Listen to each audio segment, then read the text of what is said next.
Hello, everybody. I'm a practicing therapist and I work with a lot of individuals with attachment wounds. Today, I wanted to go over a topic that was requested recently. Not very specifically, but it was just mentioning like some habits that you can build in to kind of be more attractive and magnetic to avoidance. And I think the reason why this is requested is because a lot of y'all are in relationships with avoidant individuals. And attraction is something you kind of have to continue to always build, regardless of the relationship you have. Even if you're not with an avoidant, it's always important to maintain a sense of who you are. And a lot of that can be through attractiveness, right? Not all the times are you going to be attracted to your partner. It happens to everybody. And just continuing to build that can help with relationships in general. And for avoidant individuals, they're a little bit more specific on what they want in terms of a partner. They tend to be more picky. A lot of it is a defense mechanism, but it's also because they're so independent. They've created their own perspective of what a person can be for them. A lot of times it's because they lack experience with relationships.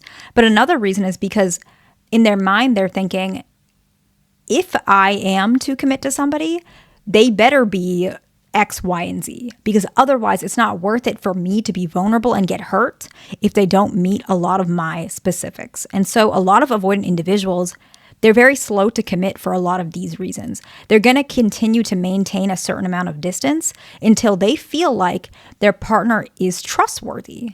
And I'm not saying that if you're the partner of the avoidant that you are not a trustworthy person, but it just takes a lot longer for an avoidant individual to feel comfortable opening up.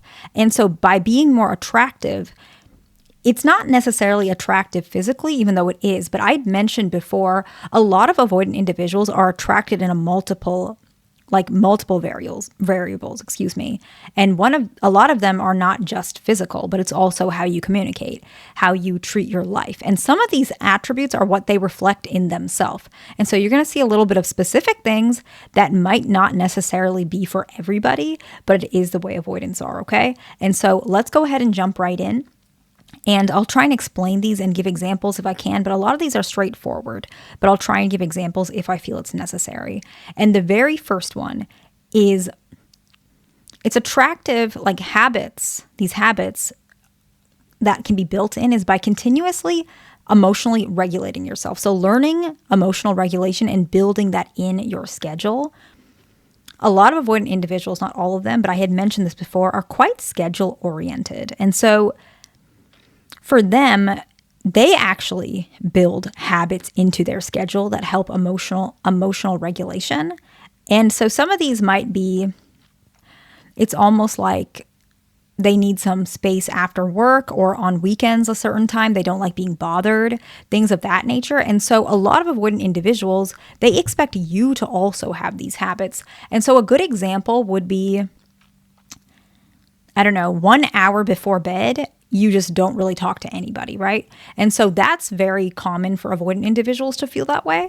Specifically, if they're having a hard day and they expect that as well. And part of the reason why they find this attractive is because they perceive it as somebody who's independent and they perceive it as somebody who's not going to lean on them all the time. Now, I'm not saying to be fully independent like they are. Interdependence is more healthy. You want them to lean in, but sometimes it can help if you manage your own emotions so you can show them, I'm not going to lean on you for every little thing, because that's their fear, which a lot of you guys probably are not doing that.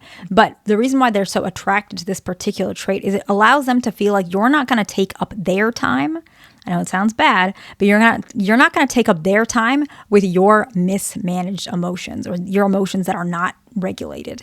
And I'm not saying that you guys have mismanaged emotions, but it's just their perception. Their perception is negative towards emotions in general. And that means even from their partner. So it can be important to also be aware of your emotions, because a lot of times, especially if you're anxious, sometimes you're not aware of the way you're feeling. Actually, I spoke to a couple this morning. I've worked with this couple, and obviously I'm not going to say much of, what they, their details, but the partner was male, dismissive avoidant, and, not the partner, my patient, the one that I tend to work with more often. Well, they both are my patients, but one is dismissive avoidant male and one is anxious preoccupied female. And she said something that was really interesting. And I think a lot of anxious preoccupied individuals can understand this. She said, what I do is I hold in my feelings because I don't feel like he's going to hear me. And then when I can't handle it anymore, I bring up everything. I basically crash out at him about all the little things I've been holding in for months. And she knows that it's something she's working on, but she feels like it should be obvious that she's bothered by all of these things, and he should take that as a sign that it's so obvious that he's bothering her so much because she brought up every little thing, in one shot. But for him, he's saying, I don't even know, like, it's too much to process. I can't hear anything you're saying because I'm feeling a flood of emotions and I don't know what's going on. And he feels very detached, and it struggles for him to feel attracted to her.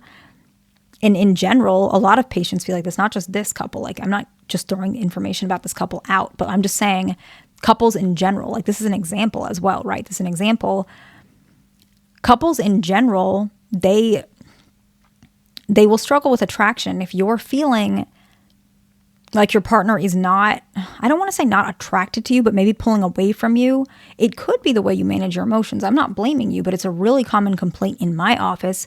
And sometimes the reason is because the individual is not just aware of their emotions. So this example that we're talking about, she wasn't fully aware of why it's bothering her fully, because it's almost like she felt she was upset with him, but she didn't really know how she was feeling or what to say or if she's allowed to say it.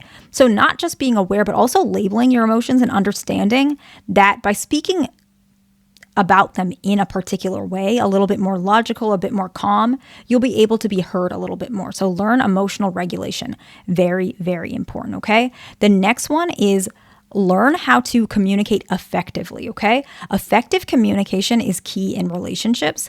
I would say the best way for me to express some bullet points about effective communication would be express how you feel without blaming your partner. I would say listen without interrupting is a good way to also communicate. I see this a lot with couples as well. Actually, both of them. I will see this more with like a pattern like this. An anxious, preoccupied individual, they're so anxious that they do start overstepping the dismissive avoidant if their partner is dismissive avoidant, so they're interrupting them a lot. And then what I see if it's a fearful avoidant, the dismissive avoidant tends to take a very dominant approach, not all the time, but they feel like sometimes they're very controlling of their partner, and so they may interrupt their partner a lot, and the fearful avoidant kind of just pulls away in the background. I see that a lot. So I'm not just picking on non-avoidant individuals. Like, I'm seeing this in general. Listen without interrupting creates attraction because it makes your partner feel like you listen to them, right? So, and also it's very important to respond without having such an impulsive reaction in general. Avoidants find this very attractive because it allows them to understand what you're feeling and it makes them feel good about themselves. So it's really important, right? Now, the next one is very particular to avoidant individuals. I'm sure other people feel this way as well, but avoidants more than I would say most. They really like people who are financially responsible. So a habit that you could build in to your life if you want to kind of build more traction in your relationship, which is healthy. I don't know, set aside a couple, whatever percentage you have of your paycheck every 2 weeks to just go directly to your savings. Whatever it is, a little bit of habits to build that financial responsibility, because avoidants find this very attractive because a lot of them like to be that way too. They like to see themselves that way. And so it allows them to feel safe. A lot of times, especially if it's a male avoidant, they typically prefer partners that are financially available because they're afraid to be taken advantage of financially. So it comes from fear. And so I also want to bring up, I'm not telling you to change yourself to be attractive to your partner. I'm just saying that some people ask for this, and I feel like if I didn't tell you what I know, I would be being unfair to you guys. I have information. I can give it to you, but I'm never telling you to just change who you are just to be attractive to somebody who's not treating you right. Most of the times I work with couples, and if you're in a relationship for a long time, you guys know sometimes you got to just do what you got to do to make the relationship work. As long as you both are working on it, I think it's okay, right? The next one is actually to respect and also hold boundaries, right? And so if your partner says, I'm not in the mood to hanging out today. I need a lot of space. And then, a partner may be triggered and think that your partner doesn't care about them. They're upset. You never hang out with me. instead of respecting their boundaries. Now, I'm not saying let the person cancel on you continuously, but sometimes it's important to recognize that avoidant individuals, they put very firm and strict boundaries down. And so what ends up happening is their partner becomes triggered about these boundaries instead of recognizing that this is in fact just a boundary that was placed and has nothing to do with them. So when a partner is setting a boundary, try not to take it personally. Respecting boundaries is a habit that a lot of individuals who are anxiously preoccupied and fearful avoidance, leaning anxious typically, they don't always know how to. And part of the reason is because they don't have boundaries themselves. A lot of especially anxious preoccupied, they will bend over backwards for people. And it's not fair. You shouldn't do that to yourself. You're hurting yourself. And so you actually feel like, hey, I'm, canceling this and that for you. Why are you not doing this for me? I make sure to leave work right on the dot. Like I never stay for overtime or whatever because I know that we have a date afterwards. Like I put so much effort into bending my boundaries. Why are you not doing the same thing? That's subconsciously what the anxious preoccupied tends to feel. But it's very important to recognize by you setting your own boundaries, you can understand the other person's boundaries. So boundaries in general, very important, very attractive for avoidance. Okay. The next one is holding yourself accountable. I know I crashed out. I was upset. I shouldn't have done that. That was probably not something that I should have behaved like. I'm working on it. I apologize, right? And I appreciate you bringing that to me. Whatever it is, whatever the issue is, by holding yourself accountable, you tell your partner, I care about this relationship enough that I'm not just asking for you to change. I'm also asking you to tell me what I need to change. We're a relationship, we're a partnership. Your perspective matters. So it's not just you have to change for me and, the avoidant has to, be a prisoner to this relationship. No, like you're showing them because that's what they are afraid of. I'm not saying you guys are doing that. They're afraid of that. But you guys are, as the partner of the avoidant individual, you're giving the opportunity. This relationship is yours as well. And that becomes extremely magnetic to avoidance because avoidants feel like they always are on an island. They got to fight for themselves. They're alone in this world, right? But you're saying, no, your voice matters too. I'm accountable for my issues or what I'm bringing to the relationship, both good and bad, and you're accountable for yours. And we're a team and we're going to figure it out one way or another whenever we have to. It doesn't have to be right away. But by communicating that, it's very attractive to avoidance, okay? The next one is practice empathy. And just in general, it doesn't even have to be with your partner, even though I would like if, most people would like that, right? But it's not just with your partner. It's in general. Being an empathetic person, avoidants really like that. Actually, that's part of the reason why avoidants are very attracted to anxious preoccupied and fearful avoidant. But this part is more common with anxious preoccupied because they're just full of empathy. Most of y'all are. If you're anxious, very gentle people. And avoidant individuals really like that. Now, unfortunately, anxious preoccupied, when they get triggered, they lose that empathy. And that's kind of where the issue starts coming, the conflict, right? But it's very important that you continue to practice empathy throughout your life and with your partner. In general, empathize with your partner sometimes. I'm not saying to brush issues under the rug, but I am saying just, keep in mind that your partner has been through trauma. You probably have as well, depending on who you are. But people come from different places. Empathize with that, right? The next one is picking your battles, right? I mentioned this a lot, but picking your battles is very, very important. As long as you understand that some battles are not worth the fight, but some are. If you can understand that balance, avoidants really, really like that because they